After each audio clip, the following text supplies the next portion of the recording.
You gotta take a shit. Yeah, that's stress. Yeah, that's a big stress in my life right there. Well,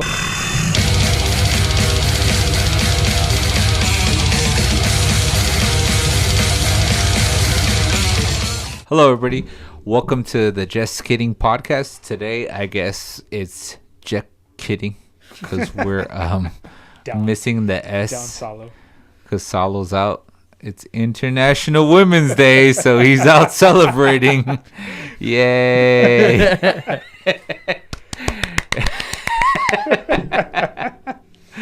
So everybody, welcome in and enjoy. Today we'll be going over drugs, the Fyre Festival, and we're going to save Chris some money. God damn it. And psychoanalyze him. Shit. He's gonna break down the walls. Are the Mexicans paying for it? They're paying for that shit. Oh, okay. Well, it's everything you were promised. So everybody, enjoy. Thanks for joining us. There is a very significant talent in being able to be a salesperson. That is a talent, dude. I mean, there are fucking people. Tron, it worked for him. Yeah. Did you see that Fyre Festival documentary? Fyre Festival? Mm-mm. Yeah, dude. This guy, you guys haven't seen it? It's on Netflix. There's actually two of them. There's one on Hulu and there's one on Netflix. I fucking forgot the guy's name and stuff, but he's like this. He's a con artist, is what he is and stuff, right? So he promised this luxury, brilliant marketer, brilliant. He promised people like a party in the Bahamas, a super exclusive, like celebrity status. You're gonna be fucking partying with models on the beach. You're gonna have villas. You pay this amount, and you're gonna be literally partying like a celebrity, like a rock star. And he got people to buy into it, but he didn't plan it out right. And fucking, it was a disaster, dude. It's hella funny, right, dude? Watching it, I was just like, what the fuck, dude? Like, I mean, the guy was just selling and selling and selling and selling and selling and stuff, right? But that's why I said there's extreme. You haven't seen it? You haven't seen it? No, but I will watch it. Yeah, dude, it's entertaining. Like, it really, like, I wasn't high, I wasn't drunk or anything, but I'm sitting there watching it and thinking, God damn, like I fucking picture myself, because they're talking to his whole team that's supposed to be planning the whole event, and it's just a fucking stressful disaster. And he's just like, yeah, it'll happen, like, yeah, dude, they're like, there's impossible shit going on, you understand, we can't get this done. It's like, yeah, don't worry, we'll get it done. He was just selling nothing, basically. Yeah, he was selling nothing. And they were like, we need more money. And he was like, I'll make a credit card. That's like, and dude, he totally sold to like millennials. He totally sold to rich people. So when it all fell apart, it was like it was something funny on the internet. We were like, fucking rich people got schemed. Who gives a fuck? The only time white collar people will go to prison is when they try to scam other rich people. That's the only time they'll go to prison. Hey, dude, this guy did a fucking hell of a fucking. He got Ja Rule, the rapper. He got him involved. Really? Yeah, dude. The guy's a fucking brilliant salesman. Ja Rule, or I heard that on the news. Yeah, it's the Fyre Festival. Hilarious. Hey, dude, that guy knew how to market though. And he really got everybody's attention. And this was a young guy, right? Exactly, and this is where I talk about the talent of a salesman. He knew exactly where to hit people and how to hit people. It was something so simple. What he did, he fucking he literally took an orange screen and he had someone famous tweet it out or put it on their Instagram, and then it went viral, and everybody wanted to know what's up with this orange thing. What's up with this orange thing? And that was it. And then he starts doing a commercial, an impossible commercial, by the way. Like, he gets models and they're fucking with dolphins and on jet skis and partying. Like, this is the party that you want to be at.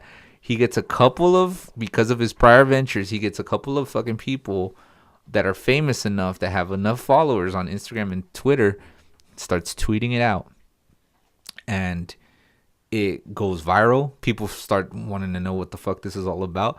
And it's fucking hilarious because once they get there, it's a shit show. He's promising people villas. I'm really fast forwarding through the whole fucking process because the whole documentary into account all the process of getting like, dude, this is impossible shit. He's getting fucking caterers and fucking people.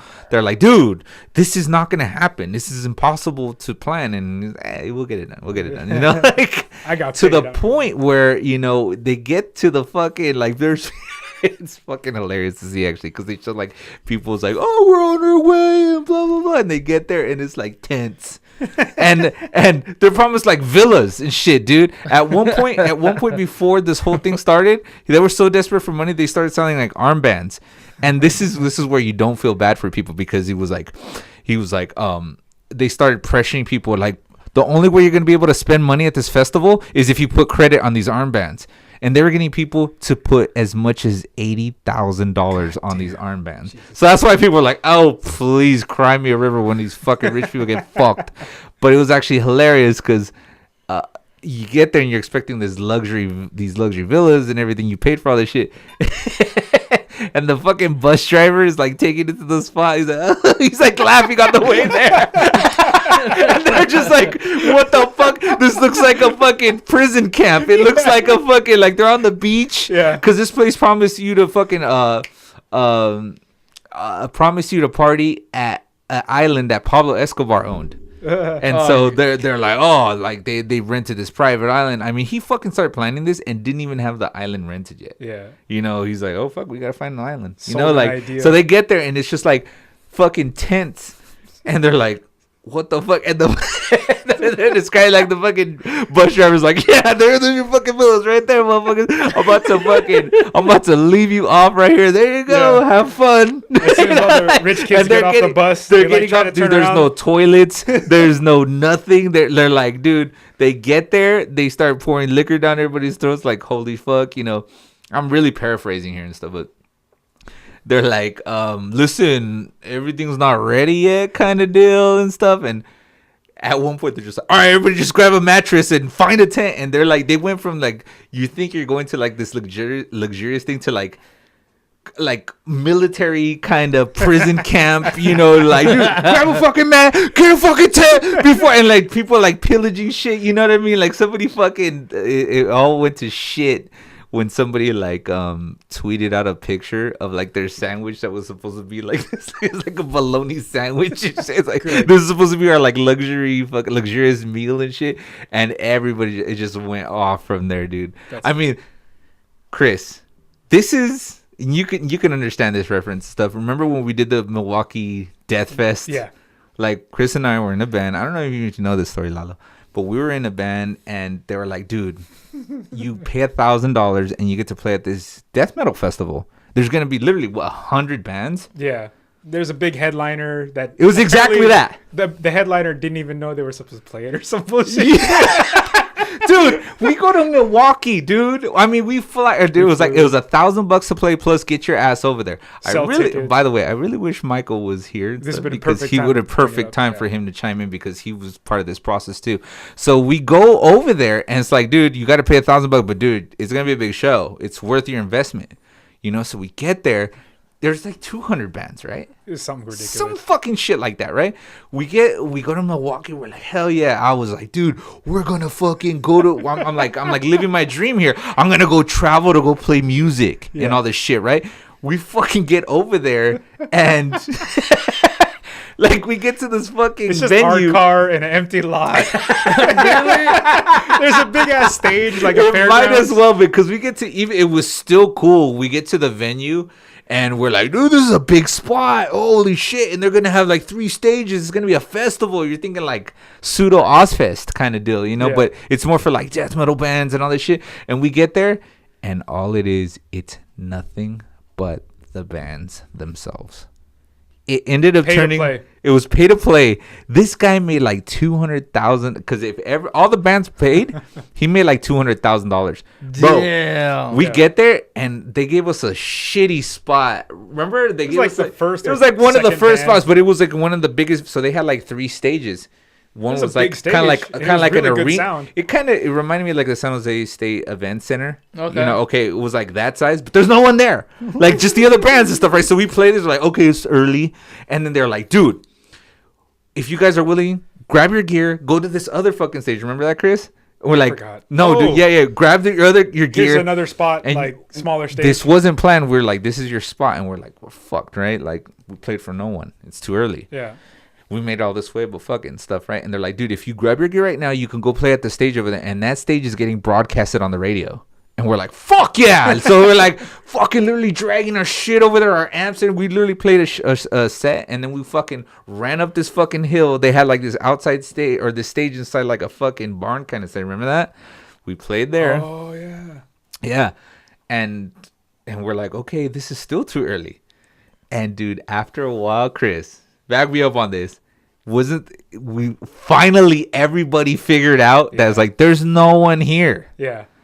The people that are here that are watching you are part of other bands. Yeah. So it was a bunch of band members playing to other bands. Imagine like a band convention, dude. And who was the big act? God forbid. Was supposed to play like at night, and we're like, dude, they're a big draw at the time, and we're like, yeah, they're gonna have a big draw, and they even had a bus come. I think they showed up and they fucking like, fuck this. But dude, there was a fucking mob after a while. After a while, it turned from okay, it's too early, turned to holy shit, there's no one here, to what the fuck, it's just other bands, to we're gonna kill this guy. To literally looking for this motherfucker that put this shit together and was like, we're gonna, dude, when we find him, by the way, if you want to join the mob of us, it's like a fucking torch fucking mob and stuff looking for an ogre. Just, we're gonna kill this motherfucker when we find him. Yeah.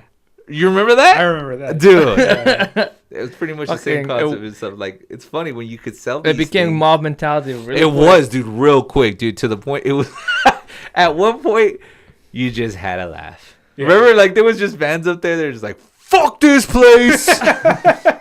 Fuck this. And, dude, we met bands from all around the country, dude. Michigan, Florida, New York. People fucking came like, this is going to be a fucking deal. Yeah. Right? I remember. It's just one of those things where the reality of the industry, where there are people that are con artists, they're out there just pulling shit. They're always going to exist. It was just... I mean, there are scammers out there. I mean, yeah, it is what it is. But, dude, you guys should check that out. If you watch the Netflix one, back to the Fyre Festival, if you watch the Netflix one, they talk to his crew and the people that were supposedly running this shit, and the guy is just referred to, and there's pictures and there's audio and the stuff, you know. I mean it's a good documentary. But if you watch the Hulu one, they actually interview the guy. Was he like a young guy? Yeah. I he's facing like prison time now. Like he fucking scanned at some scrawny looking guy, right? It was white guy, fucking. Well, clearly. I mean, dude, he sold people the world. And it fucking worked. And he was like, it's funny. Spoiler alert if you haven't watched this and shit, right? So they catch this fool, and obviously people are pissed. People are pissed. And not only him, but Ja ruled too. And Ja was like, dude, I got scammed too, motherfuckers. You know, like, it was a big old deal. But spoiler alert. At the end of the documentary, they fucking... they catch him, and he's like under probation and shit, and then like they find him again, like doing all these other cons. Like, you could go see Beyonce and Jay-Z for like $100 for like you could have dinner with Jay-Z and Beyonce, and you go to the Super Bowl for like $100, you know, like. And people are still like, people don't know it's him because he goes into another name and stuff, but he's still fucking scamming people, dude. It's like he's just like you're facing serious charges here. And he's like, you know, it's not on probation. Cool. On to the next one, you know. You're just like, if he did a legit business, this guy would be fucking super millionaire. Yeah. But he's a fucking con artist. You know? That's one of the things I say, like, especially like people from Mexico, like they're always doing scams. If they were to put the energy on doing something legit, they wouldn't have to worry about, you know, this thing has an end. I'm going to get caught. This is over. Like, focus that energy on creating a new company. Yeah. There's a lot of people sitting right now as we speak in prison I love watching these like prison shows and stuff, lock up and everything and stuff. And I'm like, dude, you're a fucking genius. Yeah. There's genius stuff that they do, but it's just hustle. They're just it's a hustle. But I'm like, if you did shit legitimately, or you were legal market, you'd be fucking super successful, dude. Yeah. I think part of it is just a quick buck. It's the quick buck, but also part of it, there are people in this world that love the rush of, I like the fact that this is illegal what I'm doing, and then there's like, I had this business mentality, I just went down the wrong path, and I'm doing what I got to do, even though it's fucking genius. Who's that Wolf of Wall Street guy? Sell me this pen. Yeah, Jordan something. Yeah, like the end of the movie, that was awesome. Yeah. Well, I mean, up until he got caught for, I forget what it was that put him in prison. Do you remember? At the end of it, they got him for like tax fraud, I believe. Yeah, but he was legit the whole time, apparently. Like, he was just working Wall Street. He was working stupid people into cheap stocks and selling them as big stocks. Yeah, I believe. Yeah, and there's actually a term to that. Yeah, I mean, inside trading. Oh, something insider like that. trading. Yeah, he was. I think I could be wrong, but I think he was in a very gray area. He was, like I said, he was basically, he was a great salesman. He was selling fucked up, stupid stocks as this is great stock. Because it's against the law if you know that something is gonna drop in price, and then you sort of like go and tell everybody, hey, you know what, right now, something's gonna happen. Start selling. You're not supposed to do that. Isn't that what Martha Stewart? Yeah, exactly. That's insider trading. She got insider information and said, this fucking stock is about to tank. Sell. Or do an action. Sell high. Sell, buy, whatever, sell, high or whatever. But in that movie, or in that situation, I believe he was selling shit stocks for a lot of money. And he was pocketing the rest, like, I could be wrong. It's been a while since I've seen that movie, but great movie. And then he crashed his car. I love that scene, dude. You mean I drove that?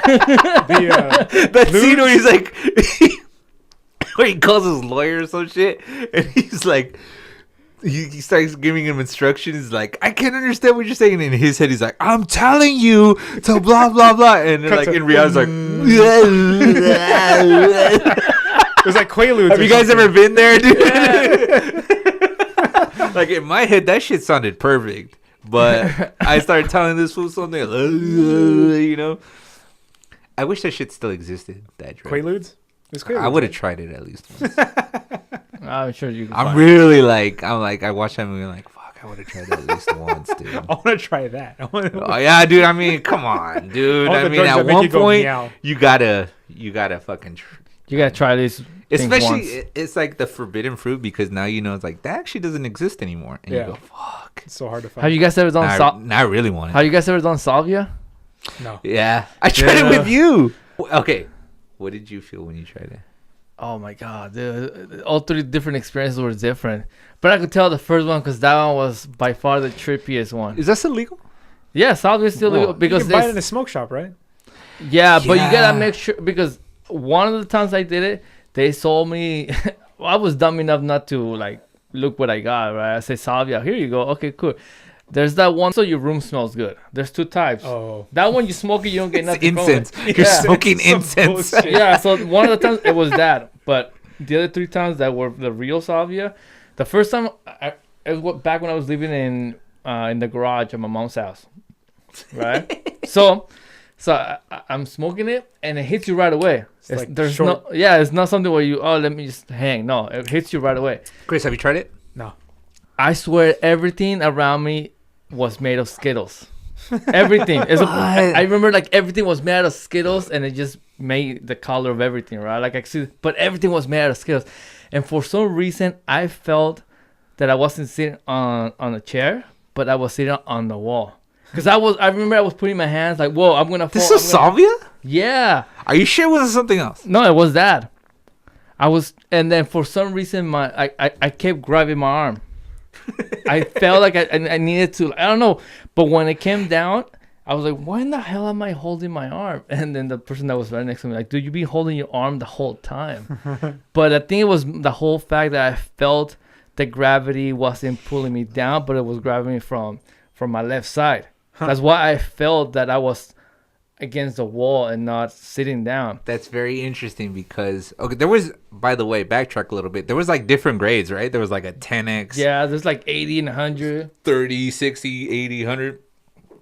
I went to your spot. You guys were having a party or something, and me and Sergio went. And I think the way you smoke it was a very specific way too, because the way we smoked it was through a bong, and you, for some reason, you had to torch it. Yeah, it has to burn hotter than tobacco. Yeah, it has to hurt. It's like in between tobacco and weed, right? Yeah. So I fucking I remember, and this is because you remember Jeff. He said that he smoked some too, and he had the same effect that I did. What I remember is that I hit it, and what the effect was like kind of like a concentrated high for like 15. What I felt was like 15 20 minutes. Yeah.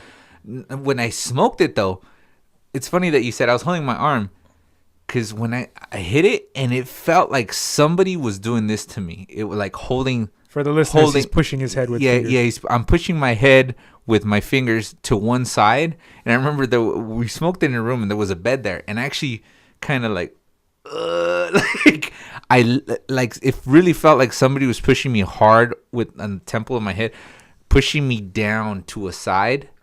And I kind of, I don't know if you remember, because you were there, Lalo, but I don't know if you remember, but I fucking kind of like, and I like fell onto the bed, and I gave the bong. I didn't drop the bong. I was responsible. I did that, and I just remember that sensation of it feels like somebody's pushing me down, and then I had a high for like the next 15, 20 minutes, like a really concentrated high.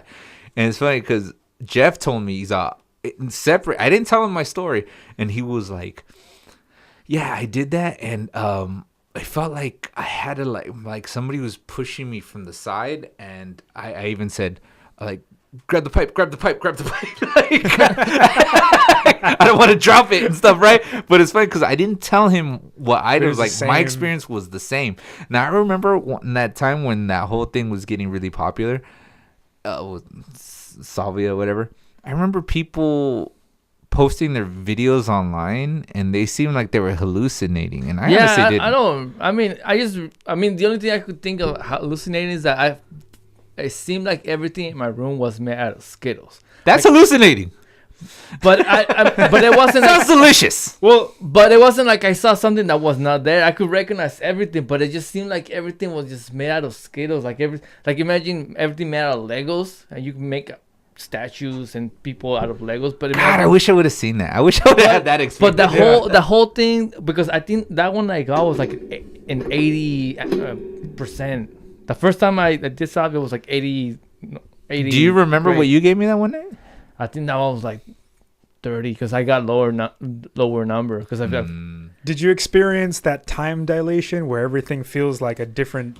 Yeah, it felt like it took forever. But the first time I did it, they told me it was like, dude, like, because I asked how long was I tripping out. Like, dude, like it's only been 5 minutes. It's so short, but it feels like forever. Yeah, I mean the whole thing about being pushed, like I didn't feel like something was pushing me, but I felt like gravity was like pulling me from the side. I mean, I guess if somehow you guys could duct tape me, my ass on the wall, I could feel the weight of my body on one side because gravity's pulling that way. That's how I felt.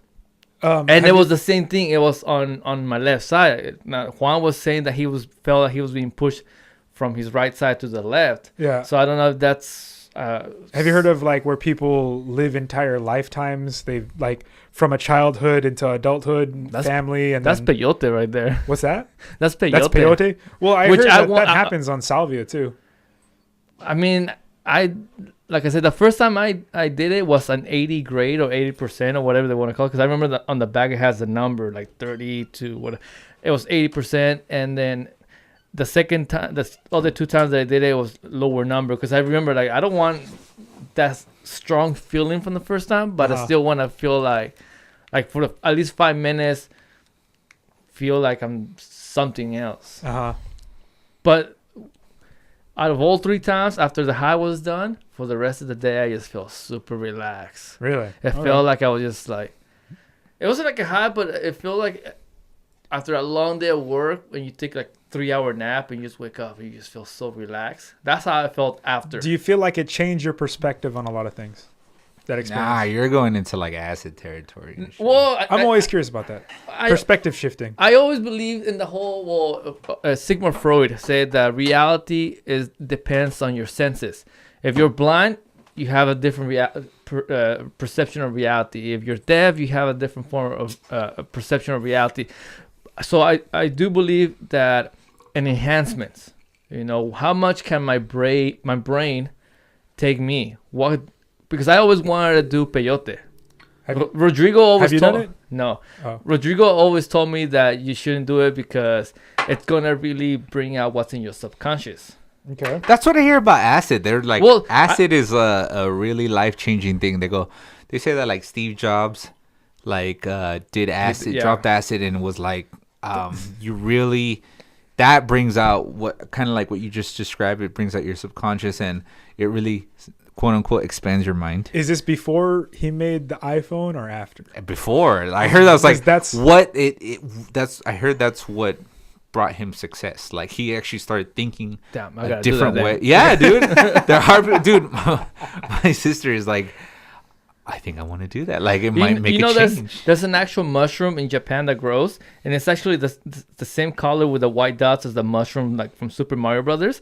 They say that if you eat this mushroom, you grow. It makes you feel that you're bigger. No, you get a lot taller. You get an extra life. There's another. If it's green, you get an extra life. There's another mushroom that they say that a lot of people that take this become super creative for the rest of their lives. Going back to my question, have you guys ever tried mushrooms? I'm very close to. I want to do them, but I'm so scared of what's in my brain that'll unfold. You go, Chris. You gotta suck the fun out of it. No, I'm not trying to suck the fun out of it. It's just like just on weed and edibles. Jesus Christ, dude! Like talking about life experiences. I live entire lifetimes on just edibles where I'm young, I grow up, I have a family, I watch them die, and then you know what I mean? Like I don't know. It's one of those things where I'll get there, I think, eventually, but it has happened to me sometimes on weed where I imagine or I foresee a whole lifetime ahead of me, and then I look back and it's still the same commercial break. Yeah, dude. Like I want to learn the lesson out of the thing. You know what I mean? Like you're doing a thing. Some people do it. It's recreational. It's fun. There's nothing wrong with that. I've done. This is gonna be an interesting story, and I think I don't know if I told you this story. Anyways, this already happened a couple of years ago. So, a friend of a friend who lives in San Francisco, he's like, "Hey, dude, you guys want to go to San Francisco? There's a house party, blah blah blah. I'm driving. Sure, why not? So, but we gotta go pick up my girlfriend. I don't know, somewhere before San Francisco, San Bruno. I don't know. I mean." Anyways, we go there and we stop at her lady's house to pick her up, and she's like, "You guys want to do some shrooms?" And I'm like, "Fuck, I've never done the fucking yeah." Gives me one, like, "What the fuck you do this? You just fucking eat it, chew it." Or I ate it. From there, we go to the house party, and it's just a kickback. It's not even a party. It's just a kickback. I think they're watching Touch.0. That was the first time I ever saw Touch.0 on TV. I'm like, "Oh shit, it's pretty funny." We get there, and it's like, "Hey, you guys, you want to do another one?" All right, cool. I ate another one. 30 minutes, an hour later, and I'm not feeling anything. And you guys want to smoke some weed? I'm like, fuck it, yeah, smoke some weed. And keep in mind, as soon as we got there, started drinking beer. This is gonna be good. And just on the consumption, you go fuck. And then after a while, I was like, "Hey, you guys want to do some E?" And I hadn't done that since like years ago. Some of the guys is like, no. I'm like, "Yeah, fuck it, I'll take it." I take it, right? And after a while, we're there, and we're getting the munchies. Let's go to Jack in the Box. And I'm by that start peeking. Dude, we couldn't find all of us are fucking high, and I don't know who was driving, but we made it to a Jack in the Box after an hour. It was God. For the record, kids. Yeah, it was God. God took the wheel. Jesus, take the wheel right now. God took the wheel. It took him an hour, but he took us to Jack in the Box. It took us an hour. Once we get there, I'm started tripping. Have you guys seen the movie The Ring? Yeah. Remember when the whole movie when they take the pictures of those guys that seen the movie, the faces all warped? Oh no. Everybody's face was like that when I walk into Jack in the Box. I'm tripping out, and I tell one of the guys that I'm like, "Dude, I'm fucking freaking out." I'm like, "What do you mean?" Exactly. Have you seen the movie Ring? Yeah. Everybody's face right now is fucking blurry. Just like that. Just like a twist to the face is a blur, and I'm fucking tripping out, right? So, would you want anything? I'm like, dude, I don't want to eat right now. I just want to get back. All right. After a while, we get back to the house, the apartment, and we get there, and I'm starting to feel the ecstasy. So I sit on the couch. The guy that invited us was on my left side, and then him and his lady were right there. So they also had ecstasy. So they started getting all lovey-dovey right there, right next to me. And I'm like, I tell the guys, hey, dude, we got to go. I'm like, why, dude? Like, no, dude, we just got to go. We got to go right now. We get out. And as soon as we walk up, like, what the fuck, Lalo? Like, what was like, dude, I was about to jump in the middle of that. I just needed to get out. I just gotta go. Hey, for real though. Like I did. At one point, I think it was ecstasy and stuff, but Molly is kind of the same thing. Yeah, it was different names, but it's pretty much the same, right? Yeah. I totally get where you're coming from because I'm glad I have that self-control because I've done Molly a few times, but I know that if I had an addictive personality, I would fucking. It's great. To ecstasy, I could completely understand why people might get addicted because the feeling is, dude. Somebody could be right next to you and they happen to rub you, and you're like, oh, yes, and that feels amazing. Every nerve ending in your body that's connected to any kind of follicle, anything, it becomes super sensitive, and like. Yeah. Oh my god. Dude, you have to have a female that can. For me, like you gotta have a chick that's hopefully tripping like you and stuff, but that's gonna take it. Just touch. Touch. It's just like you can't see this if you're listening, but like Lalo just touched his forearm. And there was an episode of Family Guy where Peter, and he basically just on himself. He just gets. He's like rubbing on the couch. And he's like, yeah, that's pretty much what it is. Yeah, and I completely understand why. Because the feeling is so fucking good. It's funny that as many things that you had, you were like, yeah, the ecstasy kicked in because you know exactly when it kicked in. You're like, yeah. But honestly, I don't think the shrooms worked. Wait. What was it that you had that you think the people's face started warping? No, it might have been the shrooms. Yeah, I mean, but it took a long time to hit me because even the guy that gave it to me was like, dude, are you? I'm like, no, dude. It wasn't until we got to Jack in the Box, and because it was kind of crowded. And you smoke weed. And I smoke weed and a lot of beer, but it was the beer part out. Alcohol, Percocet.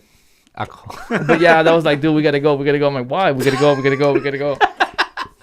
Wow, though, dude. Hey, that's I've never had it. Yeah, this is back when I was living in the apartment. And then where'd you go? After that, you didn't eat?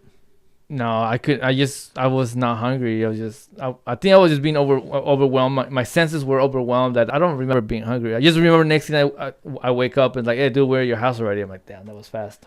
But.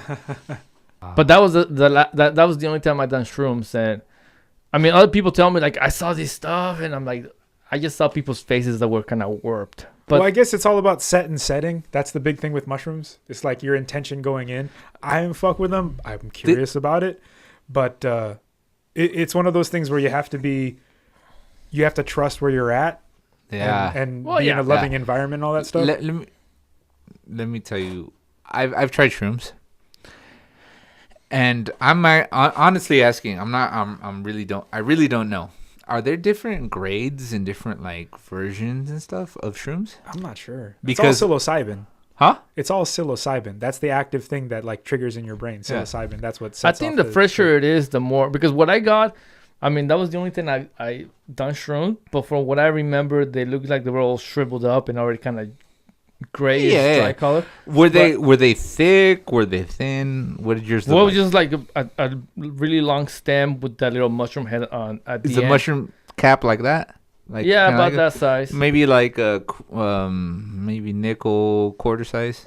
More or less, yeah. I just remember they were very, very long. I always thought that mushroom was you were just eating the little head, the little cap. Yeah. But this one that the guy gave me, or the two that he gave me, were just a long stem, already kind of like, it wasn't completely dry, but it wasn't like fresh. What I can imagine, it had moisture. It was just pretty much dry. It was dry.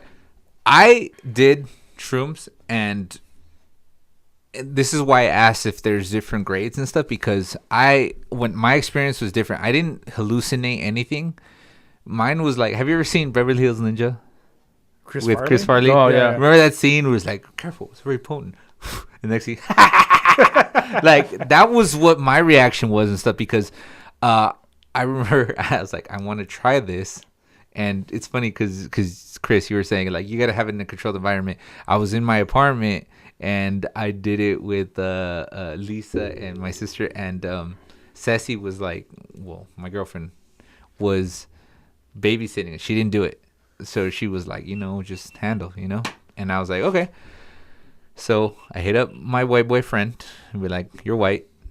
You have to know where the mushrooms are. And he's like, you know what? Fuck you. I'll call you back. And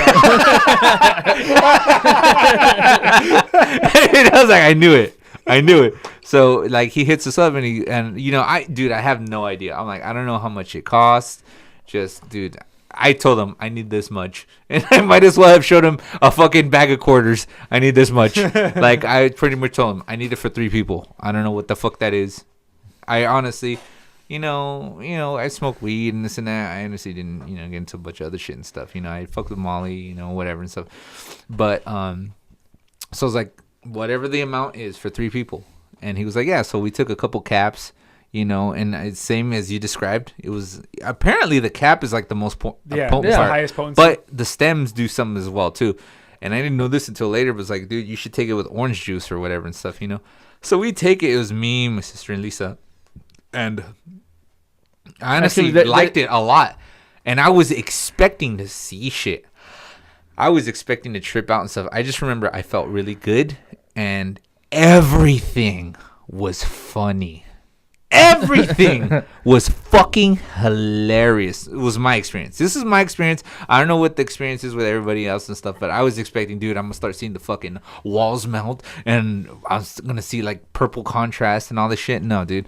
I honestly, it was actually really funny. I was like, we're sitting in my apartment and just kind of watching YouTube videos and stuff and just laughing at nothing. Like at one point, I think Lisa was like, "Oh, she started doing the alphabet," and it was hilarious to us because we're in the zone now. We're just like, "Fuck, what the fuck," And at one point, my sister, who usually just like chills, she just hangs out, watch TV, chills on the couch. She's like, "I'm gonna go take a walk," and we're like, "What the fuck?" Like, you want to take a walk? And she's like, "Yeah," and I'm like, well, we're going with you. We're not just gonna fucking lend you out to the. You're not just gonna fucking send you out to the wild. Who knows? So the 4 of us fucking took a walk and we were just sitting like. Excessy. Well, my girlfriend must have just fucking felt like special ed. Fucking looking at my dummies on a walk. I can imagine 4 people walking out like we're all tripping out, man. Yeah. It was at one point somebody went to the bathroom, right? It was funny because they were like, I think it was Judy. She went to the fucking bathroom and she's like, dude, something's up. Someone's in the bathroom. And I'm like, what? She's like, someone's in the bathroom. And the bathroom mat, I guess it had bunched up and it look at that. It had bunched up when she like pushed the door open. So it felt like somebody's pushing up because they're like, okay, someone's in the bathroom. Something's going on. And I'm like, what? Because I'm saying like, I know it's only the 4 of us. You're counting 1, 2, 3. You're all here, so what the fuck, And she's like, something's going on. And so I'm like, dude, it's because I think she's, it's an experience for all of us and stuff, right? And fucking, so I'm like, dude. So I go over there and I'm like, oh, dude, it's just the rug. She's like, okay, false alarm, And so at one point we're just like, all right, cool. She goes to the bathroom. We come back and we're just like chilling out, just laughing at stupid nothing shit, right?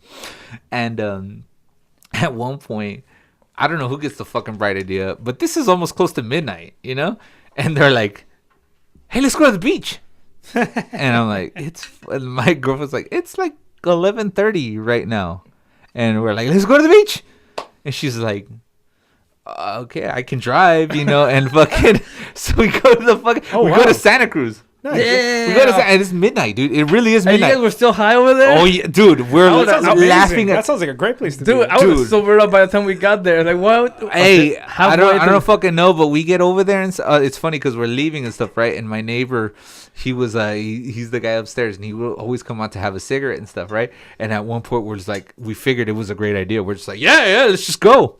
And fucking we're like in our chill ass clothes. I'm wearing like basketball shorts and like a hoodie and stuff, right? And fucking we pile up into the car and stuff, and my girlfriend's like, I don't even know why I'm doing this, but fucking let's go and stuff, right? So fucking we go. We're getting into the car, and and I'm like, hold on. And I go back and I grab like a big ass bowl of fruit because it was in the fridge. I'm like, fuck it, I want some munchies or whatever and stuff, right? And at one point I'm like, hold on. And I go back and I grab a blanket and stuff, and my neighbor's out there and he's smoking a cigarette. He's like, are you going camping or some shit? I look at him. I have my hoodie, a bowl of fruit, and a blanket. I'm like, no, we're going to the beach. and I run off like fucking Nacho Libre and shit. That guy's like, get in there. We fucking go, and we're laughing the whole way over there. We get to the dock, and we're just fucking walking along the pier. And like we could hear dolphins out in the fucking cool. Yeah, it was actually a cool experience and stuff. Like I was like, this is cool. Like I've been trying to recreate that kind of high because it was literally like giggles. All it was like every fucking thing was funny as fuck. And we get out there and it was cool. Like we're just kind of hanging out on the pier. Dark, you can't see shit out in the ocean, but we're just fucking chilling there, dude. Talking about recreating a high. So back when I was in the apartment in downtown, there was one time that I was smoking. I smoked by myself, and I was listening to Pink Floyd. And I think the song is "The Great Gig in the Sky," the one that has the one female just sort of like screaming throughout the whole song. I think the first time I heard that song was I was pretty high, and listening to the boys. Yeah, it gave me sort of like and I've told this to people before, and people will laugh, whatever. But I know what I felt. It felt like I had like a mental orgasm, like the way you feel when you orgasm. But this thing was just in my mind. I was just listening to this, and I was like, oh my god, oh. And I text one of my friends that really introduced me, really pushed the Pink Floyd onto me. I just mentally came. And I told him, dude, you're the only one that understands what I'm about to tell you right now. I'm high and listening to Pink Floyd. Yeah. And then he's like, I fucking hate you. Now, Chris, you've never tried mushrooms? No, I'm getting close. But the thing is, like, so there's apparently a 5 milligram dose is called the heroic dose of mushrooms. And that's where the ego, like, just breaks down. And that's what, like, starts to make you, like, get rid of all the bullshit in your life. There's a lot of things that we tell ourselves, like our ego makes us have a idea of who we are, where we are in the world, where we stand, because modern society is so you mean that it becomes more predominant then? I don't know. Like the way modern society right now is like so many, everything's nerfed. There's pillows everywhere to like kind of catch you before you fall. Where some kind of psychedelic or some kind of mind-altering substance, for me, marijuana was huge for that, where you break down your ego so much that you finally look at yourself in a mirror very honestly. You cut, like you said, you cut out all the bullshit in your life. You cut the bullshit out. Already just on edibles, for me, I get there. I'm terrified of what's going to happen when I take mushrooms, because I do a lot of these things. I'm mostly by myself. I have so much social anxiety. I'm not asking for a fucking... Yeah, I don't give a fuck. You can play that tiny violin. Fuck you. It's really because social anxiety makes me not want to interact with people at a... Well, interact with the people that you already know. I do. Hint, invite us. Yeah, no, I do. Like, I do. But a lot of it is self-introspective, like, whatever. So whenever I fuck around with something, it's me trying to figure myself out. It's really just looking at a naked mirror or whatever. I went through that phase too when I was living in downtown, where you just trying to get to know yourself, trying to make sense of your purpose. I still do that once in a while, but I'm at a spot where I think I know myself. I'm happy. I know what I want. There's moments. He's married. Well, one of the reasons why I chose to marry is because I think I figure myself out. Cool. But I went through the same phase. One of the reasons why I want to know what's in my subconscious, because like the word implies, is the subconscious, the stuff that you keep on underneath. I want to see that. I want to see what's there. Is it good stuff? Is it bad stuff? Is it, like, okay, well, was nothing really. It's a way of getting to know myself even better. Yeah. By being able to see what's in my subconscious. Yeah.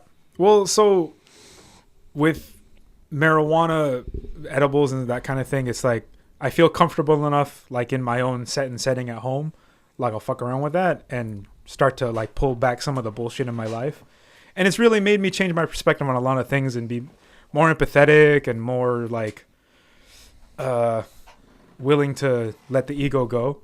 With mushrooms, like I feel like you need to have a sober sitter. Like that's just probably the safest. Well, that's thing the to do. smartest thing to do. Have somebody to take over, so you don't do some stupid shit and jump off a building. Yeah. But Chris, let me ask you: when's the last time you just let go and just had some fun and Never. go? Yeah, that's Never. your problem. Here's the problem. So this stems from That's your problem. deep fucking shit that I'm unpacking right now. Nah. When you're somebody who comes from trauma or whatever, and I'm not gonna get into it.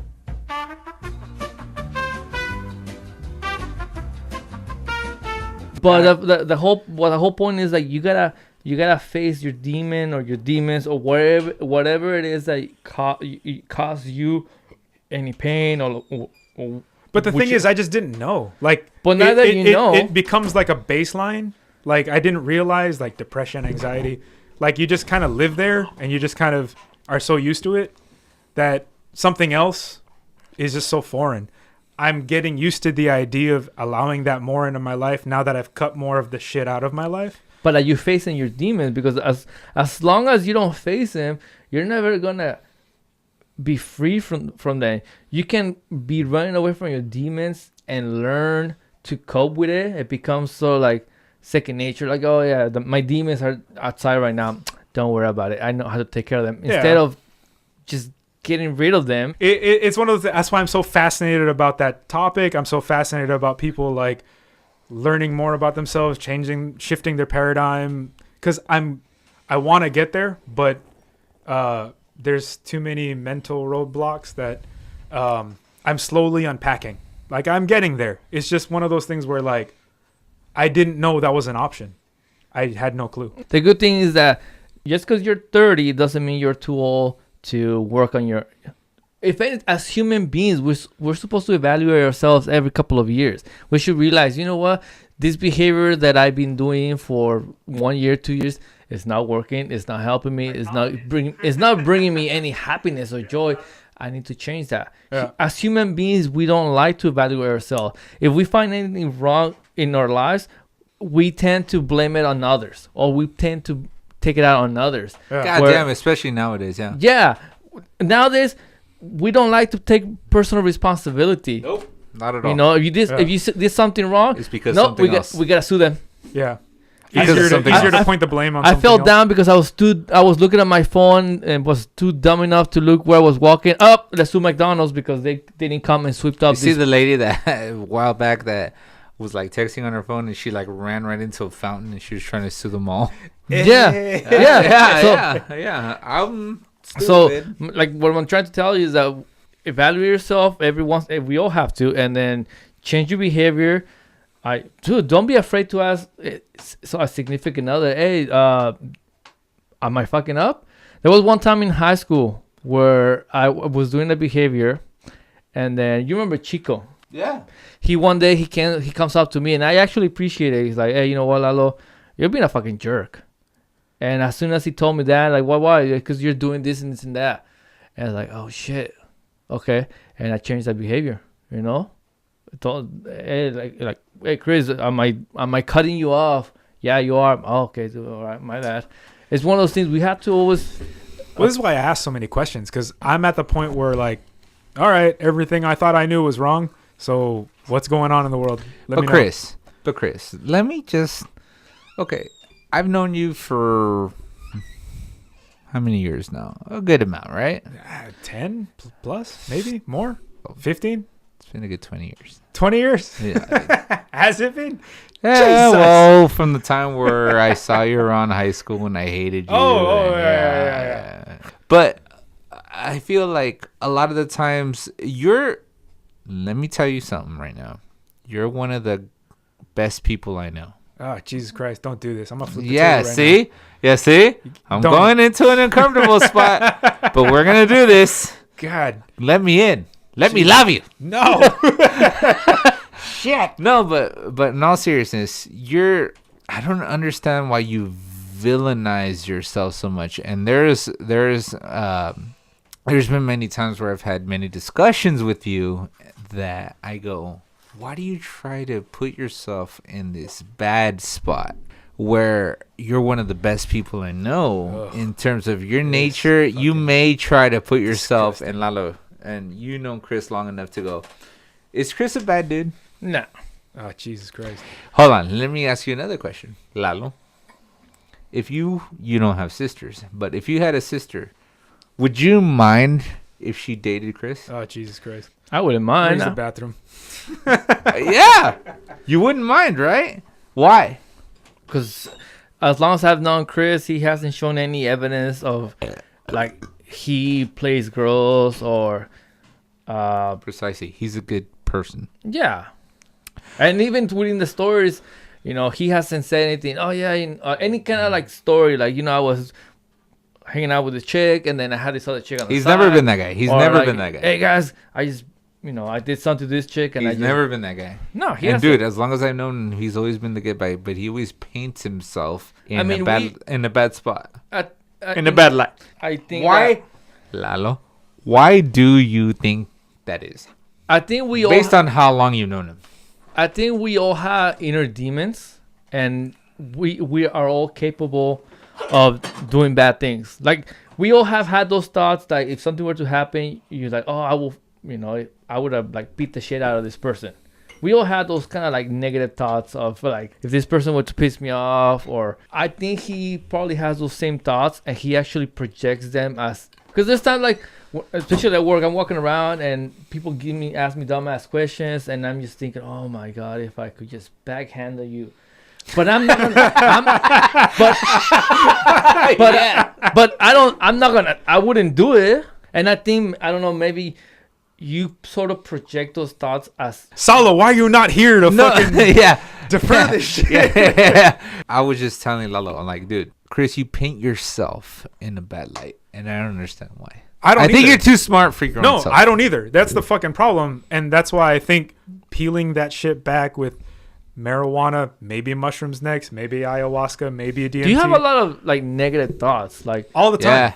But why? But I feel like everybody does that. I think mine is more extreme. Here's the thing. But I think everyone does that. Here's the thing. Are you Dexter? Listen. Maybe. I have a theory, and Chris, you are case A in this theory. When you have a person that is... there are certain people, right? And this is why I go back to the whole theory of ignorance is bliss, right? There are people that are so fucking smart. They're too smart for their own good. And therefore, they see... When I say ignorance is bliss, you go... I see a lot of dumb people go, yay! And they're in this life, and they're just like, yay! And they're just shitting out kids, and just like, yay! And this and that, right? But I feel like a lot of really brilliant people they overanalyze everything, and therefore they don't enjoy life as much. They don't as enjoy life. dumbass. Yeah, they don't enjoy life. Yeah, and it's Lalo. I think you're smart. Obviously, I respect you guys in this room. Thankfully, I can say that because Saulo is in here. I can say I respect everybody in this room. God damn. Saulo right now is at work. But if do you understand what I'm saying though? I think Chris is actually too smart for his own because he overanalyzes shit. There are especially like I love the genre of metal. I think there's a lot of smart people in metal, and I think they overanalyze the world, and therefore they actually see all the bad stuff in the world, right? And then you see fucking people that are fucking stupid, and they're just enjoying life out there, But Lalo, what do you think about that theory? I mean, Well, no, I agree. Do you think it fuels creativity though?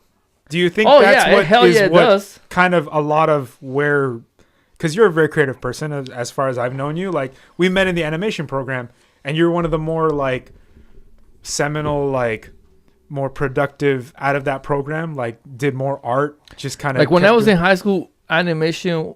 Besides the fact that I was like, that's what I wanted to do, but it was my escape.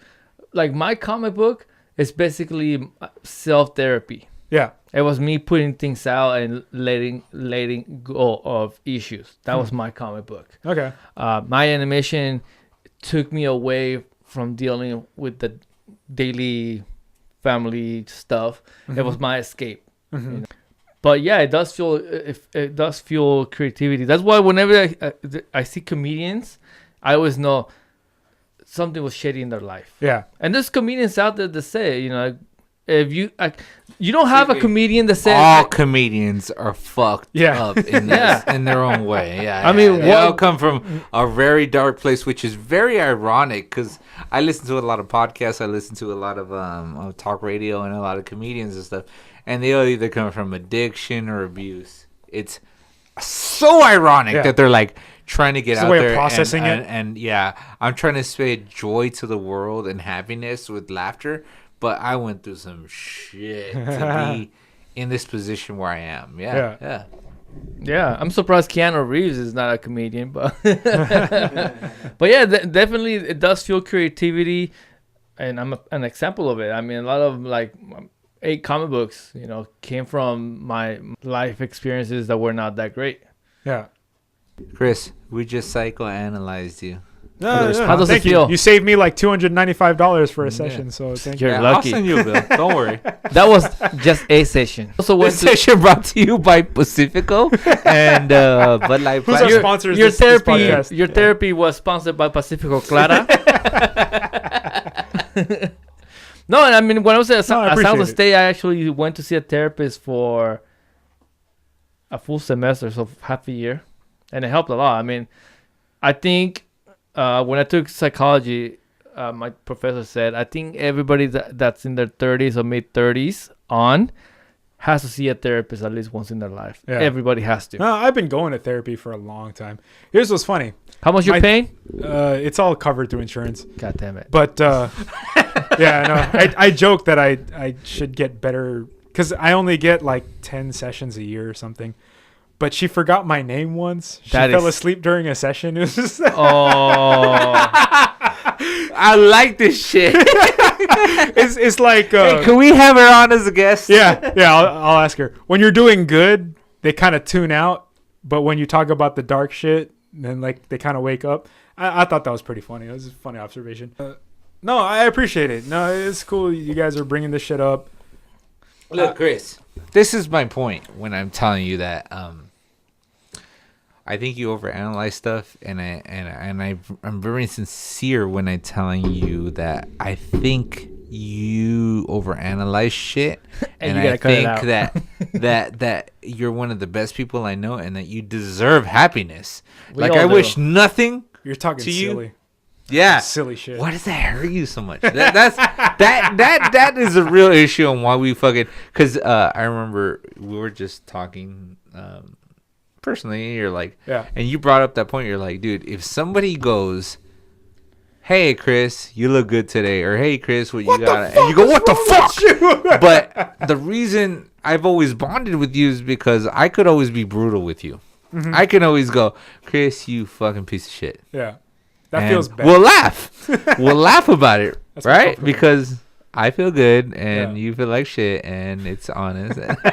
See what we just did there? That was just another see bonded. You know, even though I don't feel that way, I actually love you a lot. Feels like Christmas. Yeah. But we'll actually go, hey, and that's when you can have that bond with somebody that you go, hey, dude, I can crush you, and we'll laugh about it. Yeah. It's great. How the fuck did we get here? God damn it. Quick takeaway. Chris, go. No takeaway. No, I take that back. thank you.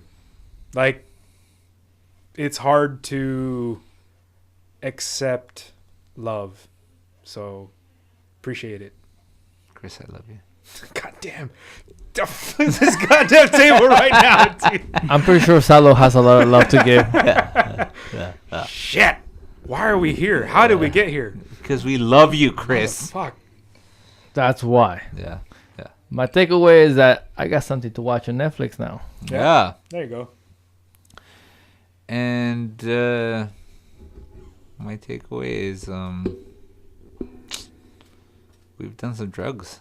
Yeah, I guess. It is what it is, right?